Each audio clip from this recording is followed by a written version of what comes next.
नारायण। नारायण। आज भाई संदीप की एक क्वेरी थी कि भगवान की मार्ग में चल के भक्ति और शक्ति दो चीजें मिलने का आपने बताया था, तो भक्ति कैसे मिलती है और शक्ति कैसे मिलती है, दोनों में क्या फर्क है? शक्ति क्या है? सिद्धियां।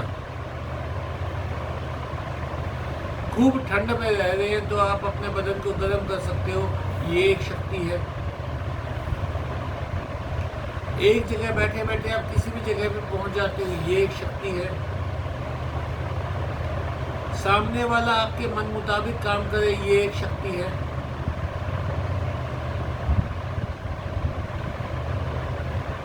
जब आपको जो चीज चाहिए और उस वक्त वो चीज आपको मिल जाए, वो एक शक्ति है।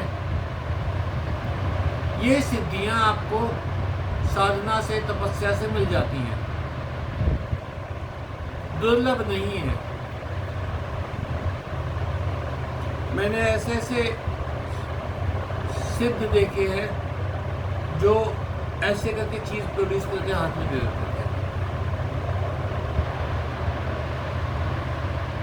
ये नहीं कि उनके चोगे के अंदर कुछ छिपा होगा, क्योंकि वो दिगंबर होते थे। दिगंबर मतलब बिना वस्त्रों के होते थे। ऐसे उठाया और ऐसी चीज पकड़ा दी। ऐसी सिद्धियां मैंने बहुत देखी हैं।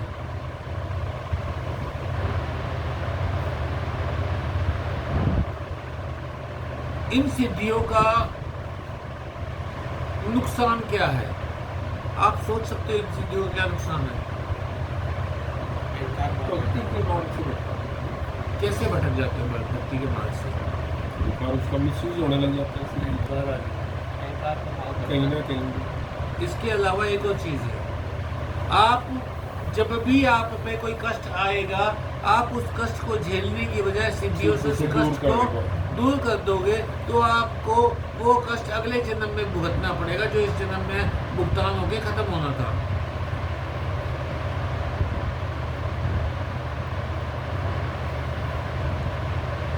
मुझे भूख लगी है, खाना अवेलेबल नहीं है,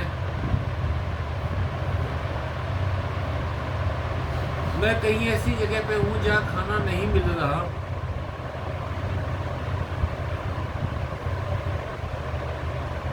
सिद्धि है मेरे पास, मैंने खाना उत्पन्न कर लिया, खाना खा लिया। जो मेरा उस दिन का एक दोष, एक कष्ट आया था कि मैं भूखे रहूं,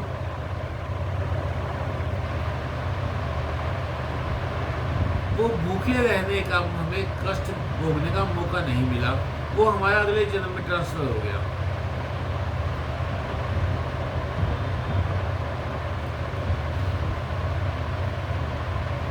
एक दोहा है,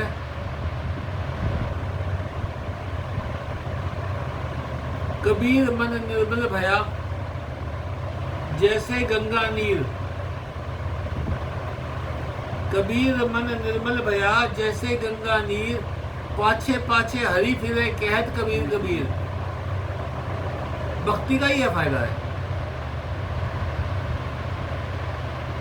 आप भगवान की कृपा नहीं, आप भगवान को चाहते हो। भक्ति में,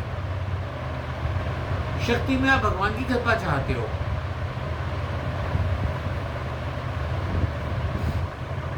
एक बार एक राजा ने अनाउंसमेंट कर दी कि जो कोई शहर के सब लोग आए, सुबह से शाम तक महल खजाना सब खुला हुआ है, इसका जो जी करे उठा के ले जाए।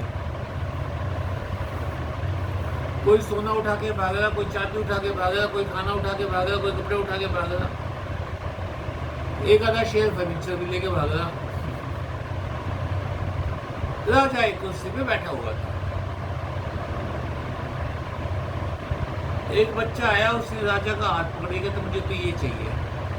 आ गया तो राजा हंस पड़ा। यही भगवान के साथ है। हम लोग भगवान की कृपा तो चाहते हैं, पर भगवान को नहीं चाहते।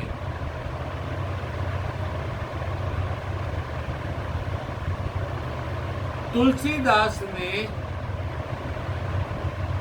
रामायण लिखते हुए भगवान राम के दर्शन क्यों करने चाहे?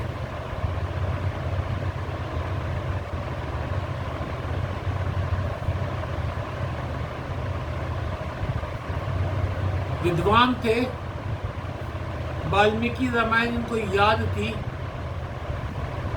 वो वाल्मीकि रामायण पढ़ते थे। उनका क्या बिजनेस था? बेसिकली वो रामायण पढ़ते रहते थे। लोग आते, संस्कृत में रामायण थी, समझ पाते थे, नहीं समझ पाते थे, उठ के चले जाते थे। एक आधा आदमी आता था, एक तो चढ़ावा भी कम आता था। एक दिन तुलसीदास रोज सुबह ब्रह्म मुहूर्त में जाके गंगा में स्नान करके पूजा पाठ करके अपना उसके बाद भोजन करते थे। घड़ियां तो थी नहीं आज 600 साल पहले। तो बेचारे तुलसीदास रात को 2 बजे आँख खुल गई। 2 बजे गए, गंगा में स्नान किया, लोटा भरा गंगा जल का और चल पड़े आश्रम की तरफ। बोले आज अंधेरा है, उजाला हुआ नहीं अभी तक। एक पेड़ की जड़ से वो टकरा के गिर गए।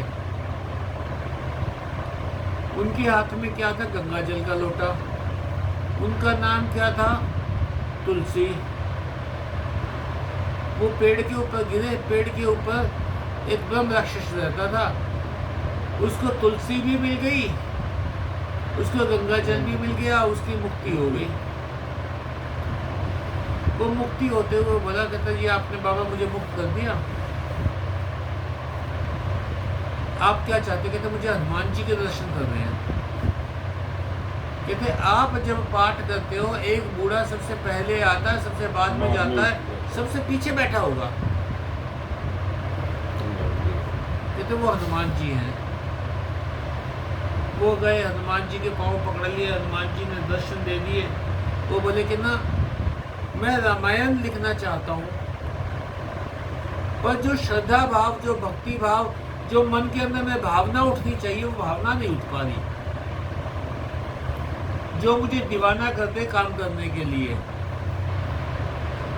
5, 7, 10, 50 पेज लिख के छोड़ दूं मैं, उसका कोई फायदा नहीं है। तो हनुमान जी ने तुलसीदास जी को दर्शन करवाए भगवान राम के, और उनके रूप पे मोहित होकर उन्होंने रामचरितमानस की रचना कर दी। रामचरितमानस का पूरा अर्थ क्या है? राम के चरित्र को अपने मन में उतार लो, तो आप भगवान की भक्ति चाहते हैं या शक्ति, ये आपके ऊपर डिपेंडेंट है।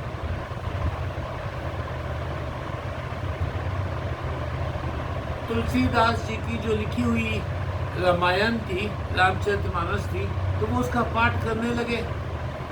खड़ी बोली में है, खड़ी बोली में है तो वहाँ खड़ी बोली ही बोली जाती थी। उनके यहाँ भीड़ लगनी शुरू हो गई, बेहिसाब पब्लिक आने लगी। जो बाकी पंडित थे उनके धंधे चौपट हो गए। वो संस्कृत में पढ़ते थे तो इक्का दुक्का कोई आता था, उनके यहाँ मेला लगा रहता। तो उन्होंने सोचा कि हम इसको जला लेते हैं।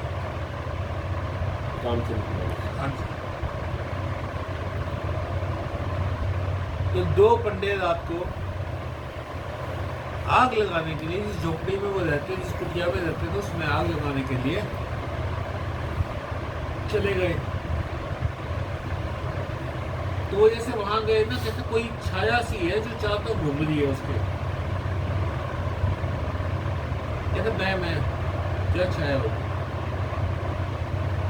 उन्होंने जो फूस की ऊपर छत थी उसके ऊपर मशाल फेंक दी।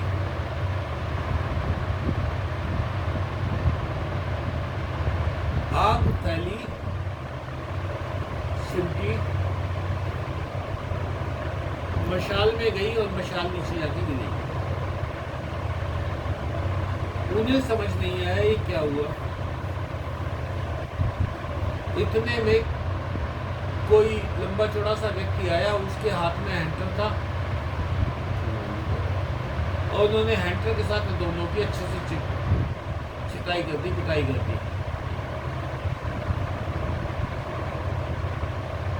तो जो हैंटर होता है, हैंटर एक तरह से मोटा होता है तो पतला होता चला जाता है। तो उनके जो नील पड़े हुए थे वो एक ही मोटाई के लगे हुए थे। तो एक पंडित ने देख के कहा कि तो ऐसे लगा जिसने किसी ने पूंछ से मार रखे हो। बस इतना कहते ही वो समझ गए कि हनुमान जी धोया है रात को। सर्फ एक्सेल लगाया, कैविन लगाया, मुझे नहीं पता क्या टाइड लगाया, वो बस धुलाई अच्छे से कर दी। आप भगवान में खोते हो, भगवान की कृपा अपने आप आएगी।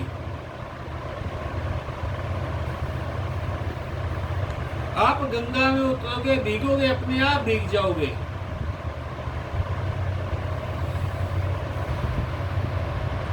ये फर्क है भक्ति में और शक्ति में।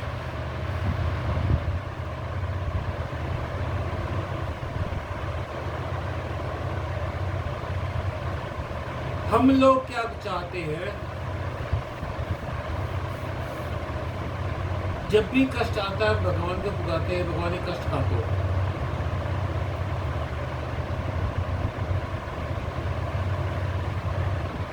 नाइन्टी 9% टाइम वो कष्ट कटता नहीं है।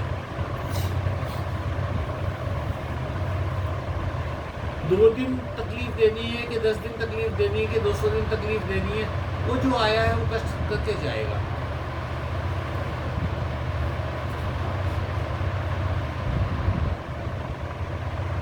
वजह क्या है? क्योंकि जो कष्ट है वो हमारे पाप कर्मों की सजा है। आपके पास सिद्धियां होंगी, आप पोस्टपोन कर दोगे अपनी सजा को, पर सजा अवश्य मिलेगी।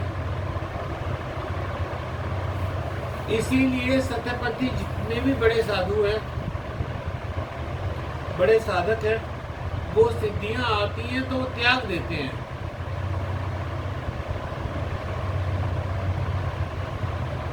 मान लीजिए मेरे पास एक सिद्धि है, मैं कहीं भी मनचाहे स्थान पे जा सकूं,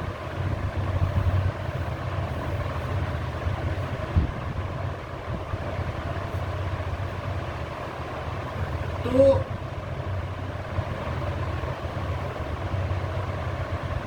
जो कष्ट झेलना है उस यात्रा में, उससे अपने आप को बचा लिया मैंने। वो कष्ट आएगा अवश्य।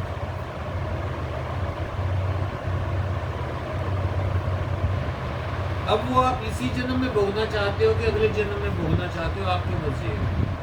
आपको एक जन्म और चाहिए या इसी जन्म में निकल जाना चाहते हो? मुझे जिस तरह आपने बताया भगवान के बारे में, तो भगवान को जानने से क्या अभिप्राय है?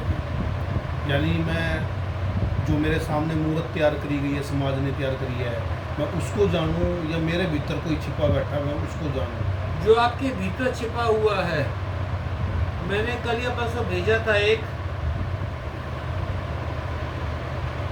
अपने भीतर के नारायण को पहचान लो, कुछ ऐसा कुछ भेजा था कल परसों मैंने।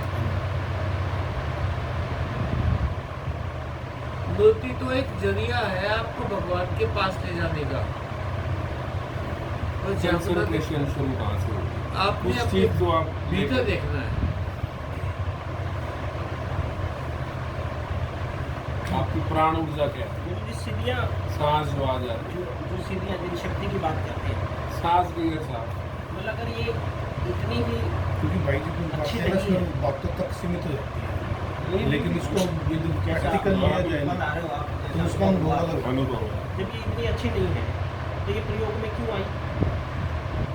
अल्फ्रेड नोबल ने डायनामाइट का आविष्कार किया था। डायनामाइट किस काम आने लगा? लोगों को मारने के काम आने लगा। उसने बनाया तो कंस्ट्रक्टिव उसके लिए था कि पहाड़ तोड़े जा सकेंगे, सड़कें बनाई जा सकेंगी, रास्ते आसान हो जाएंगे। एक दिन अल्फ्रेड नोबल ने अखबार में अपनी मृत्यु की सूचना पढ़ी।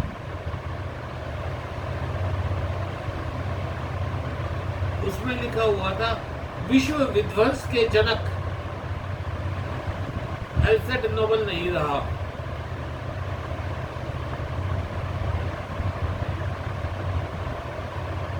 उसने पढ़ा और वो शॉक्ड रह गया कि लोग मुझे विश्व विध्वंस का जनक कहेंगे।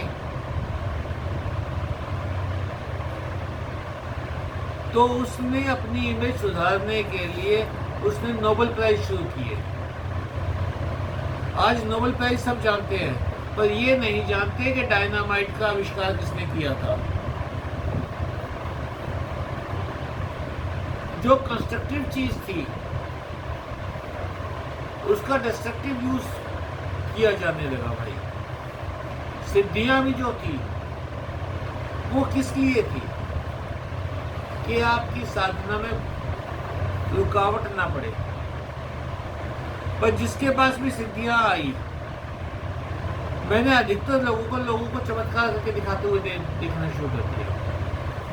नहीं, मैं वही जानना चाह रहा हूँ कुछ जैसे आप सिद्धियों के बारे में आपने ये बताया कि भाई इसका ये दुरुपयोग हो सकता है या हुआ है, ऐसे उनके कुछ सदुपयोग भी होंगे। अब मान लो कि कोई मैं किसी कष्ट में हूँ या मुझे किसी चीज़ की परेशानी है और आपके पास सारी सिद्धियाँ हैं ही, आप अगर मेरे ऊपर उन सिद्धियों से मेरे उस कष्ट को या मेरी परेशानी से मुक्ति लाए तो उसमें क्या उस सिद्धि का दुरुपयोग होगा? यस, मैं आपके कष्ट क्यों को ले रहा हूँ?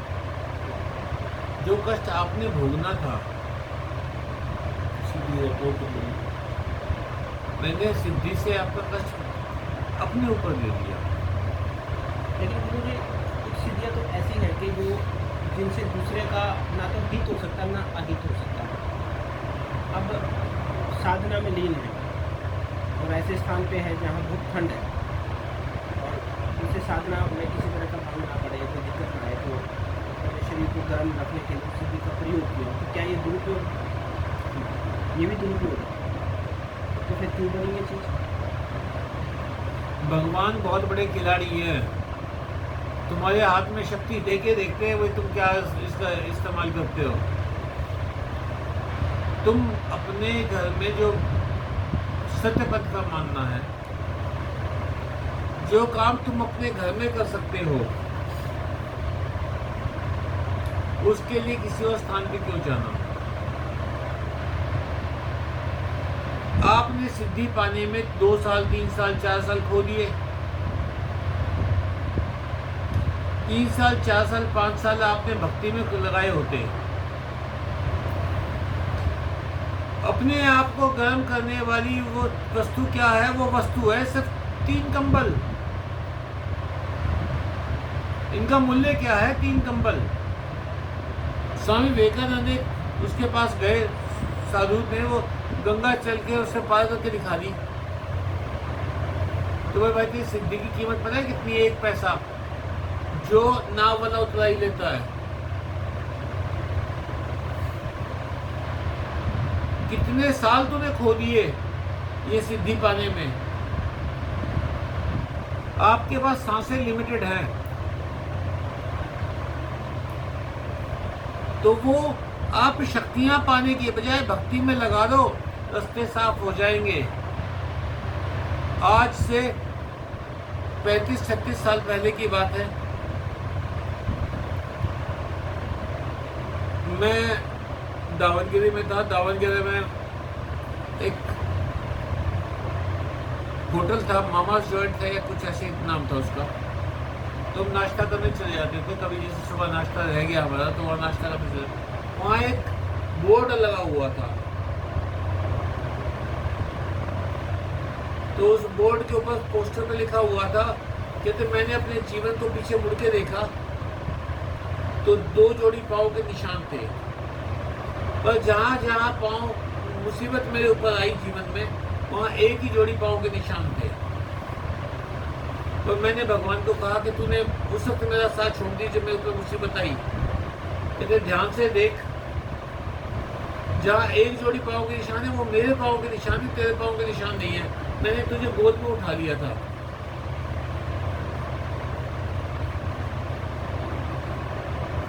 उसका शीर्षक था फुटप्रिंट्स ऑन सैंड।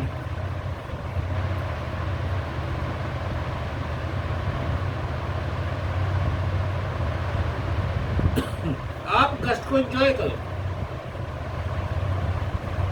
कष्ट आया है, मेरा पाप कर्म कट रहा है।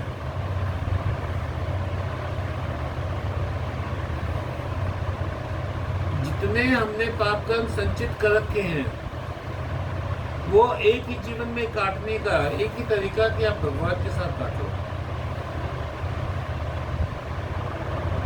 एक वो कथा आती है, आप सबने सुनी हुई होगी। वो रात को आवाज मारते थे अपने शिष्यों को, एक साधु, तो शिष्य आके खाना वो उनके टॉयलेट वगैरह साफ करवा जाते थे। तो एक दिन उन्होंने 3-4 आवाज मारी, शायद शिष्य गहरी में सोए हुए थे। तो एक आया व्यक्ति, उसने उनका सफाई वगैरह करवा दी। दोबारा फिर बुलाया, दोबारा फिर आ गया सफाई कर। तो उन्होंने कहा, कहते कि मतलब ये मेरे शिष्य तो नहीं हो सकते, इतने नरम हाथ से, इतने प्यार से, जितने प्यार से करते हैं। क्योंकि देखिए सेवा करनी पड़ती है तो कुछ समय के बाद सबको सेवा भारी हो जाती है।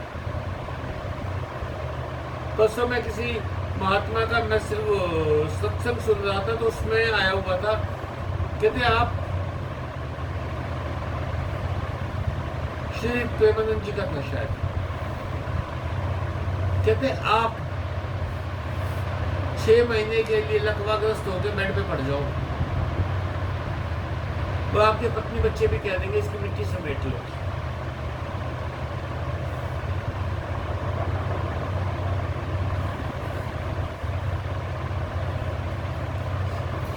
जिस वक्त व्यक्ति बेड पे पड़ा होता है और असहाय होता है,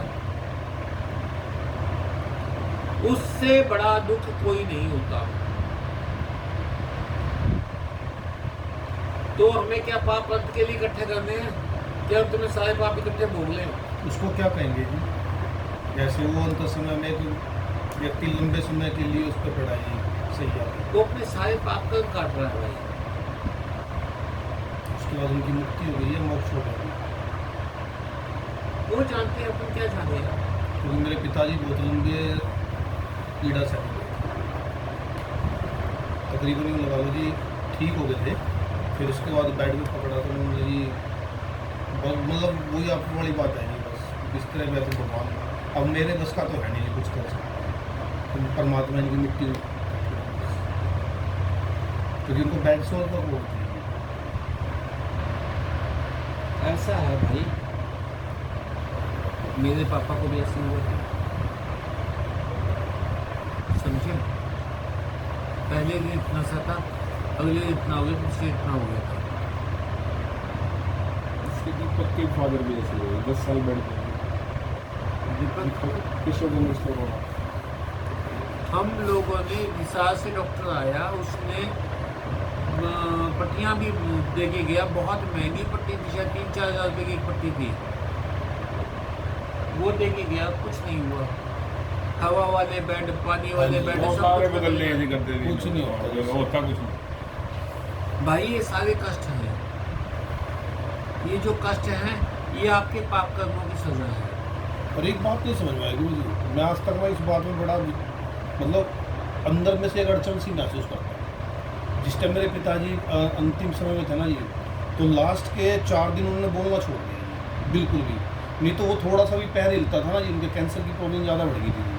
तो वही तो यहाँ से थी स्टार्टिंग में, वो ठीक हो गई थी ऑपरेशन से, बाद में ना घुटने से शुरू हुई थी, ऊपर चढ़ती गई जी।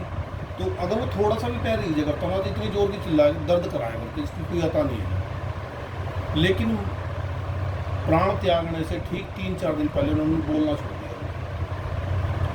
जैसे उनकी साफ़ सफाई करनी हो करती टाइम टू टाइम देख के करते करते उनको हिलाया करते तो उनको कोई दर्द नहीं हुआ करता। तो शाम का टाइम था,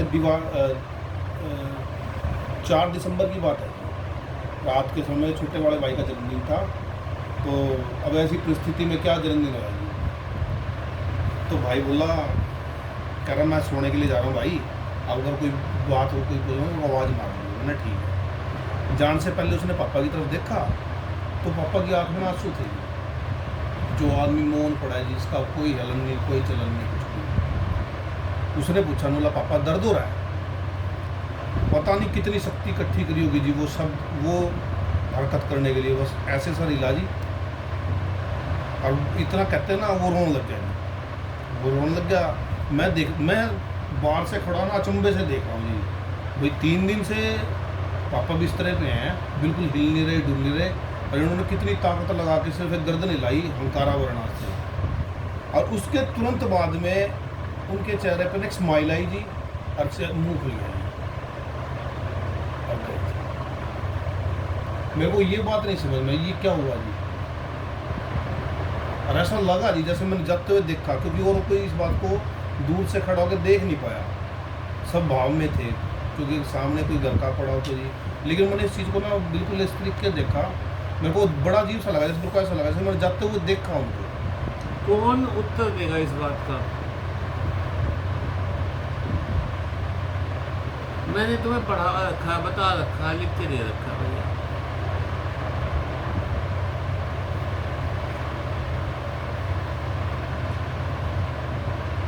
मृत्यु से 4, 5, 6 दिन पहले एहसास आ जाता है। आपको भगवान आके बता के जाते हैं कि तुम इतनी तारीख को इतने बजे मरोगे, और तुम ये बात किसी को बता नहीं सकोगे। समय पता लग जाता है, तो बता नहीं, बोल नहीं पाते आप।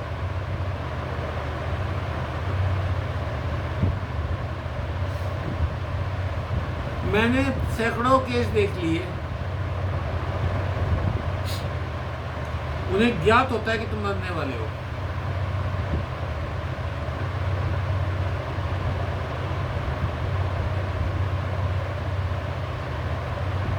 वो जो आंख में आंसू आए, वो इसलिए आए कि मैं छोड़ के जा रहा हूं उनको।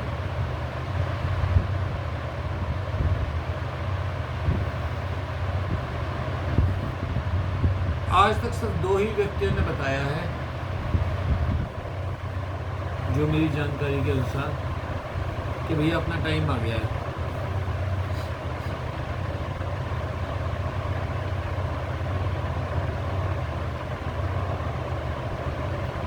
एक तो हमारे रिलेटिव भी थे, उन्होंने मृत्यु से पहले दिन, जैसे रात को मृत्यु हुई उनकी, तो शाम को अपने दुकान से उठे, बांस, बाल्टी और फूस और वो सारा सामान ला के घर पे रख दिया। किसी की हिम्मत थी नहीं उनके गब्बर सिंह के आगे बोलने की, ला के रख दिया। लड़के आए, पोते आए, अबे खाना खा लो, फिर बात करेंगे।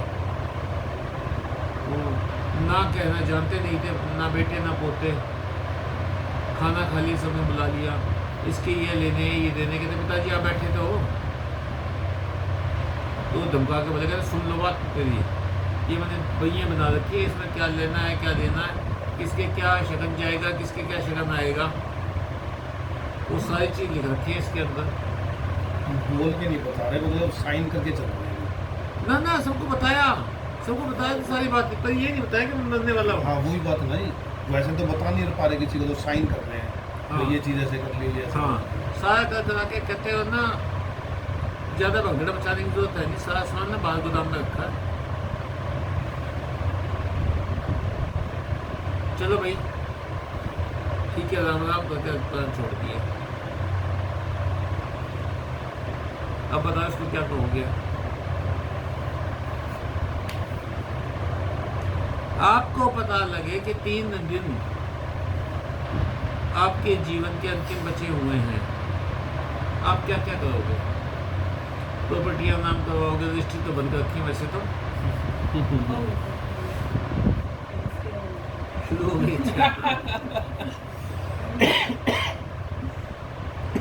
मेरे हिसाब से तो ये जो जितना जानता ना उतनी कोशिश करेगा जी। जो जहाँ तक पहुँच रखा है, जितना जानता ना जी वो इसी उतनी हरकत करेगा जी।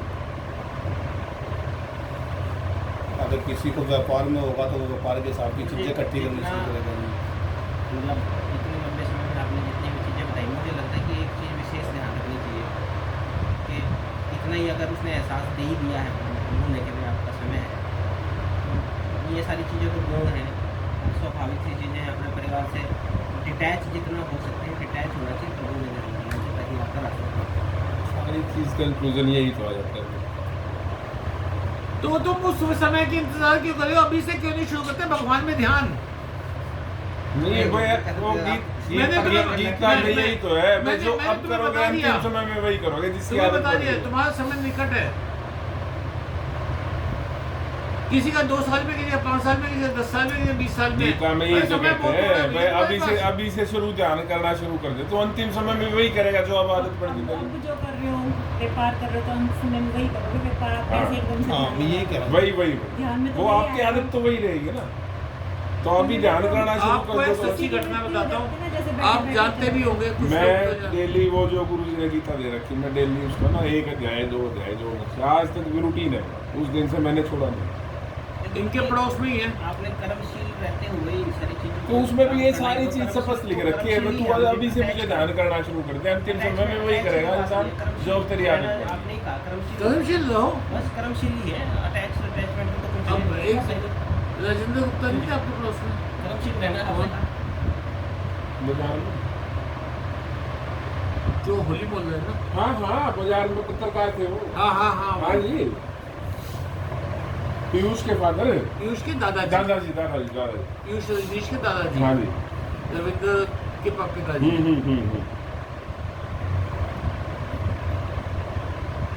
उन्होंने अंतिम समय में दारू मांगी।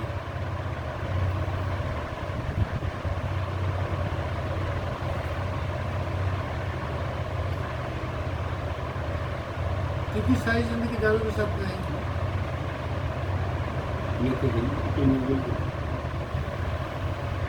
हमारे यहाँ नाम का अर्थ क्यों होता था? जो हम नाम रखते थे अपने बच्चों के, उसका अर्थ क्यों होता था?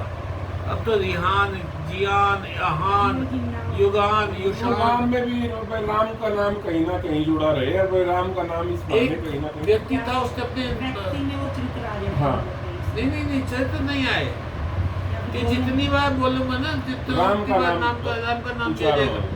एक ने उस व्यक्ति प्राण छोड़ रहा था, उसके 3 बेटे थे, तो उसने ब्रह्म स्वरूप, विष्णु स्वरूप और शिव स्वरूप रखा था नाम। तो वो जब प्राण निकलने के का समय है, उनको बाबा रे, विष्णु रे, शिव रे, उसने इतनी दर्दनाक आवाज में आवाज लगाई, वो ब्रह्मा विष्णु महेश तीनों आके खड़े हो गए। वो उनको देखते ही जो यम के दूत थे, वो अपना झोला झंडा उठा के साइड में वो लिए जी। सुपर डुपर बॉस आ लिए भाई। तो वो बोले कहते चलो हमारे साथ। बोले जी मैंने तो ऐसा कोई पुण्य किया ही नहीं कि मुझे लेने तो देव आए हूं।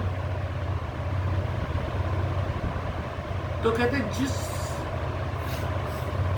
आज समय में तूने हमें पुकारा है, हम आ गए।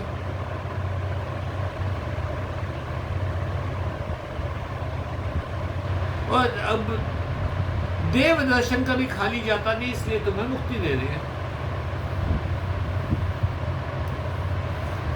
इसलिए अपने बच्चों के नाम मतलब वाले रखे जाते थे। अब नाम मैं सुनता हूँ बच्चों के तो मुझे हंसी आती है। 90% नाम मुस्लिम नाम रखे हुए हैं हिंदुओं ने।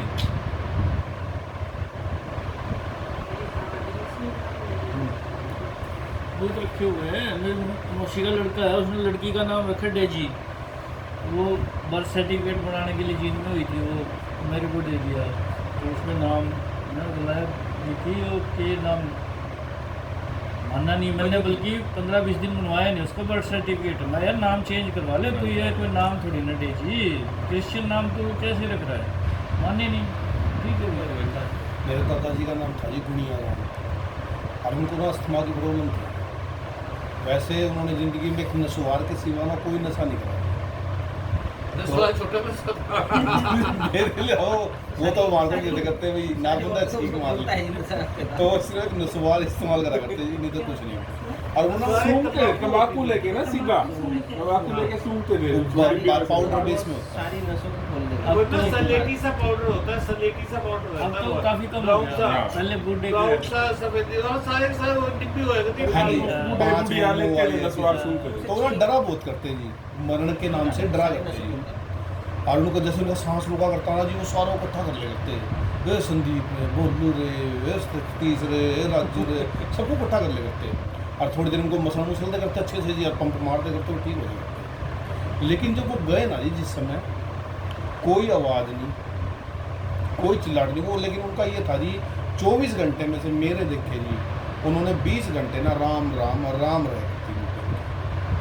जब वो गए हैं ना जी, दक्षिण दिशा की तरफ उनका सर था जी, और उत्तर दिशा की तरफ पैर, और बिल्कुल सीधे लेटे हुए थे जी, कोई अकड़न नहीं, कोई कुछ नहीं, और बिल्कुल सीधे। भाई एक तो बंदा मर रहा उठ रखे मारी, हाथ पैर फूल रखे हैं, बिल्कुल सीधे जैसा आदमी नॉर्मल लेटता है सब आसन, ऐसे प्राण निकल रखे थे। और किसी को खबर नहीं, उनको पूरा हुए करीबन 2-2.5 घंटे हो गए, उसके बाद पता लगा। सवेरे उठ के आए, आपकी बहू को क्या कहते हैं, रजनी बेटा आज तो मेरा सोने का मन कर रहा है, वो तो अच्छी नींद आ रही है, हम वो तंग ना करिए, क्योंकि वो सुबह जाकर ना चाय वगैरह दे के आएगी। उसने भी सोचा लगा पापा क्या सो रहे हैं, तो सो ही रहे होंगे। 1.5-2 घंटे हो गए, 2.5 घंटे हो गए, जब जाकर देखा भी रोटी पूछने गई। कितनी सुंदर मौत है, इसको बोलते जी चलते चलते जाना है। इस बात में ना एक कई साल पहले किसी उससे मिला, जानकार थे सोनपत में, सोनपत के पास वो गांव है,